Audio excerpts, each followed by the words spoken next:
Good morning students. BA final year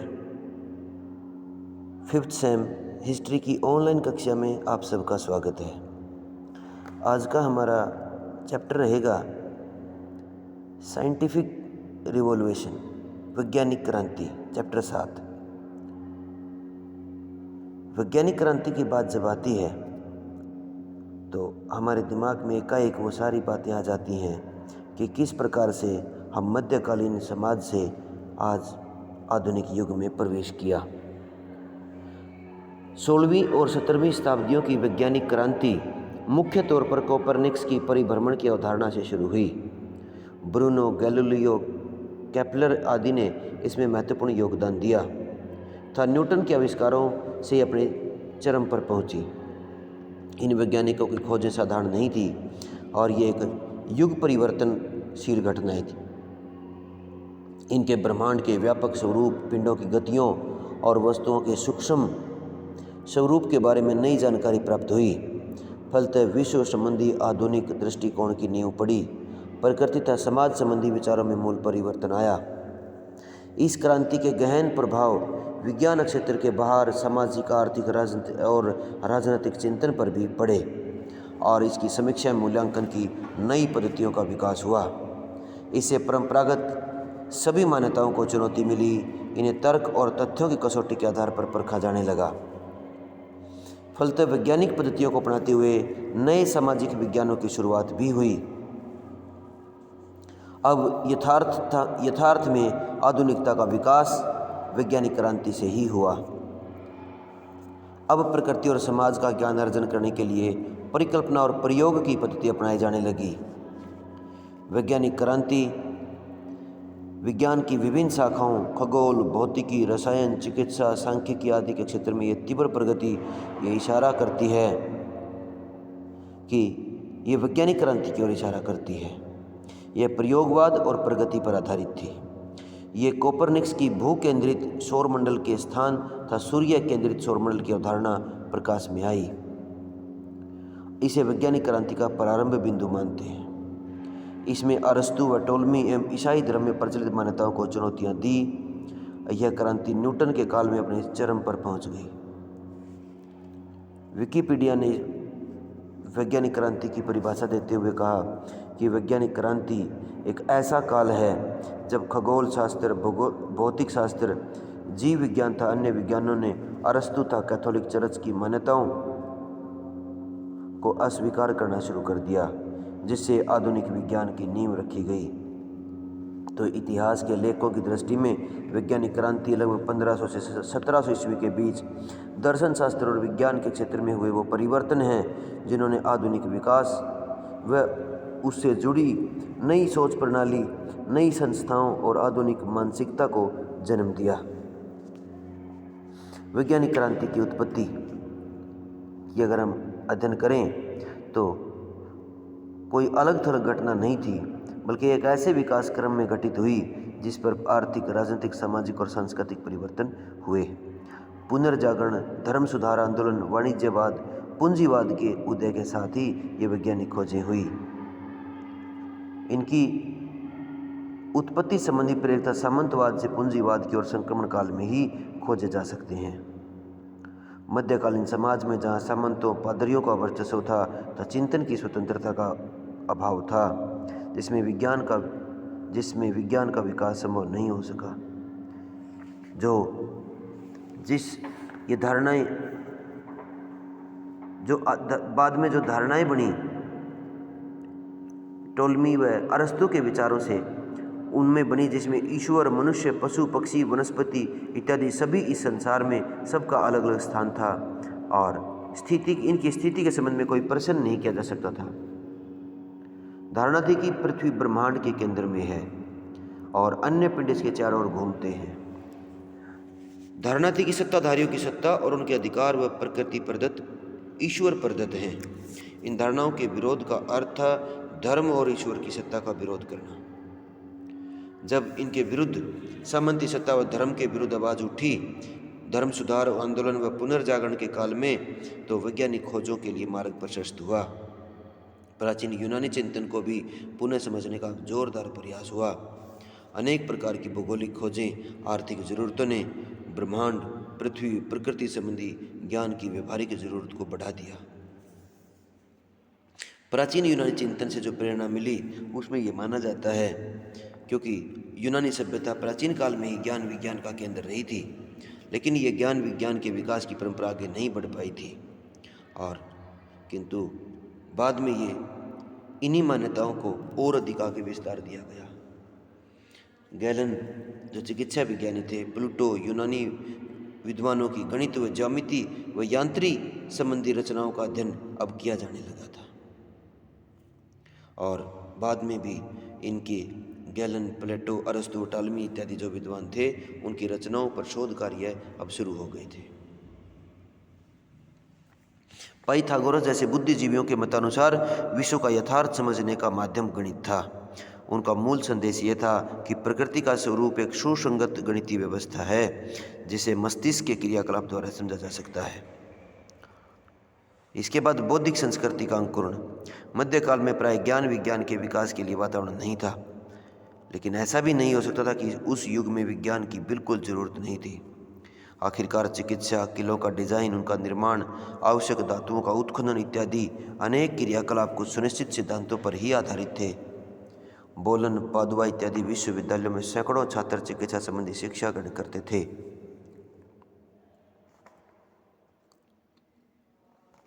बाद में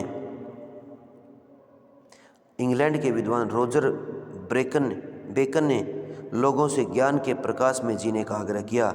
bacon ने भी यह कहा कि हम ज्ञान दो प्रकार से प्राप्त करते हैं, वाद विवाद द्वारा और प्रयोग द्वारा। वाद विवाद में प्रश्न का अंत हो जाता है और हम भी उस पर सोचना बंद कर देते हैं। इसमें प्रमाण नहीं होते। इसमें न तो संदेश समाप्त होता है और न ही मस्तिष्क को शांति प्राप्त होती है। और यह बात तब तक नहीं होती जब तक कि अनुभव एवं प्रयोग द्वारा सत्य की प्राप्ति नहीं होती। निश्चय ये विज्ञान के अंकुर थे जिनके फलने फूलने में लगभग 2 सदियां लग गई। इसके बाद पुनर्जागरण का काल। वैज्ञानिक खोजों के वातावरण में पुनर्जागरण के आंदोलन का भी बड़ा महत्व है। सदियों से चले आ रही नैतिक एवं बौद्धिक जड़ता समाप्त हो गई और विकास की नई संभावनाएं खुली। लियोनार्डो दा विंची व कई अन्य पुनर्जागरण काल के चित्रकारों ने चित्रकला के माध्यम से भी नया दृष्टिकोण दिया। विंची ने पौधों, पशुओं, मनुष्यों की शारीरिक संरचना का ठोस अध्ययन किया व यथार्थ चित्र बनाए। वास्तव में यही दृष्टिकोण कोपरनिकस, केपलर व गैलीलियो जैसे महान वैज्ञानिकों के लिए दिशा सूचक बना और नई खोजों के लिए जिज्ञासा बढ़ी। आर्थिक परिवर्तन ने भी वैज्ञानिक क्रांति को बढ़ावा दिया। अब वाणिज्य व्यापार का विकास हुआ, भौगोलिक खोजें हुई, नए समुद्री मार्गों का पता लगा और प्रौद्योगिकी और खनन में प्रगति हुई। विकास के बारे में कहा भी गया है कि आवश्यकता आविष्कार की जननी होती है। ये कहावत यहाँ भी सत्य सिद्ध हुई। ये केवल एक मात्र संयोग नहीं था, बल्कि शुरुआती वैज्ञानिक खोजें ब्रह्मांड और पृथ्वी की स्थिति को लेकर हुई। इसका कारण था कि भौगोलिक ज्ञान में वृद्धि एक व्यवहारिक जरूरत बन चुकी थी। वस्तुतः वैज्ञानिक खोजें नई युग की जरूरत थी। इसी के अनुरूप विचारों और खोजों के लिए वातावरण निर्मित हुआ। नई खोजों का तत्कालीन सत्ताधारियों ने विरोध भी किया, लेकिन अंततः यह क्रांति संपन्न हुई। वैज्ञानिक क्रांति की प्रगति हुई। इसने पुनर्जागरण ने मानव चेतना के नवीन क्षेत्रों की शुरुआत की, जिसमें तर्क व प्रयोगवाद को बल दिया। और साथ में भौगोलिक खोजों ने भी खगोल विद्या में भी रुचि को बढ़ावा दिया। कोपरनिकस का योगदान जो 1473 से 1543 के बीच में थे, उनके बारे में यूनान के विद्वान टोलमी के विचारों को भी मान्यता मिली। उनके अनुसार पृथ्वी समुद्र के मध्य में है तथा विश्व के केंद्र में है। सूर्य तथा ग्रह उसकी परिक्रमा करते हैं और तारे आसमान में अपनी अपनी जगह पर स्थिर हैं। टोलमी के इस सिद्धांत पर महान पोलिश वैज्ञानिक कोपरनिकोलिक्स ने प्रहार किया। कोपरनिकस ने 30 साल से अधिक समय तक साधारण उपकरणों की सहायता से आकाशीय पिंडों का प्रक्षेपण किया और वो इस निष्कर्ष पर पहुंचा कि पृथ्वी सूर्य के चारों ओर साथ ही अपनी धुरी पर भी घूमती है। पृथ्वी एक ग्रह मात्र है और सभी ग्रह सूर्य की परिक्रमा करते हैं। दूसरा आया जोर्दानो ब्रूनो तथा टाइको ब्राहे। कोपरनिकस के सिद्धांत को विकसित करते हुए ब्रूनो ने भी दृढ़तापूर्वक कहा कि ब्रह्मांड की कोई सीमा नहीं है, वह असीम और अथाह है। न पृथ्वी ब्रह्मांड का केंद्र है और न सूर्य। ब्रह्मांड अनगिनत तारों का समुच्चय है और इन तारों के आसपास उनके ग्रह घूमते हैं। ब्रूनो के साहसिक विचार के विज्ञान ने भी पुष्टि कर दी है। इसके बाद जोहान्स केपलर, वो केपलर टाइको ब्राहे का शिष्य था, पहला महान प्रोटेस्टेंट वैज्ञानिक था। उसने ब्राहे के प्रक्षेपण का निष्पादन किया जो विज्ञान की प्रगति के लिए अत्यधिक मूल्यवान सिद्ध हुआ। केपलर ने पुष्टि की कि ग्रह अपने सूर्य के चारों ओर निश्चित कक्षाओं में गति करते हैं, जो कक्षाएं दीर्घवृत्ताकार हैं। गैलीलियो ने भी गणित विज्ञानों, खगोल तथा वैज्ञानिक पद्धति में योगदान दिया। पहला वैज्ञानिक था जिसने आकाश का दूरबीन से प्रक्षेपण किया। दूरबीन की सहायता से उसने देखे जाने वाली वस्तुओं का 30 गुना आवर्धन प्राप्त कर लिया। उसने पाया कि तारे उससे कहीं अधिक हैं, जितने की कोरी नंगी आंखों से देखे जा सकते हैं। उसने पता लगाया कि चंद्रमा पर भी पृथ्वी जैसे ही पहाड़ हैं। उसने बृहस्पति ग्रह को उपग्रह घेरे हुए हैं तथा सूरज पर धब्बे हैं। उसने ये बातें बताई और उसका सिद्धांत भी कोपरनिकस और ब्रूनो का सिद्धांत सही था। उसने ये सिद्ध कर दिया। इसके बाद फ्रांसिस बेकन का आता है। फ्रांसिस बेकन ने वैज्ञानिक पद्धति का प्रतिपादन किया। उसने आगमन सिद्धांत उसका था। बेकन ने कहा कि ज्ञान की उपयोगिता ही उसके मूल्य का मापदंड है। उसने ये घोषणा की कि ज्ञान का उपयोग मानव जाति के विकास, व्यापार तथा उद्योग एवं कृषि उन्नति के लिए होना चाहिए। इसके बाद अन्य वैज्ञानिकों ने भी अपने अपने योगदान दिए। कुछ वैज्ञानिक संस्थाएं थी जिनकी संस्थाएं उल्लेखनीय हैं, जिनके भूमिका उल्लेखनीय है। 1660 में रॉयल सोसाइटी ऑफ लंदन की स्थापना हुई। इसी प्रकार 1666 में पेरिस में लुई 14वें ने फ्रांसीसी रॉयल अकेडमी की स्थापना की। 1701 में बर्लिन अकेडमी की स्थापना भी हुई और इस प्रकार वैज्ञानिक ज्ञान की प्रगति होने लगी। इसके बाद सर आइजैक न्यूटन ने भी अपना प्रतिभाशाली जो वैज्ञानिक थे और उन्होंने भी बेकन और डेकार्त के दर्शन का उपयोग भी किया था, उसकी आलोचना भी की। न्यूटन ने प्रकाश पर शोध कर प्रकाश विज्ञान के भौतिकीय विज्ञान के अंतर्गत सुस्थापित किया। दूसरा, आकाशीय पिंडों की गति और ग्रह पथीय गति पर भी कार्य किया। उनकी प्रसिद्ध रचना प्रिंसिपिया मैथमेटिका था 1687 में, जो लैटिन भाषा में प्रकाशित हुई।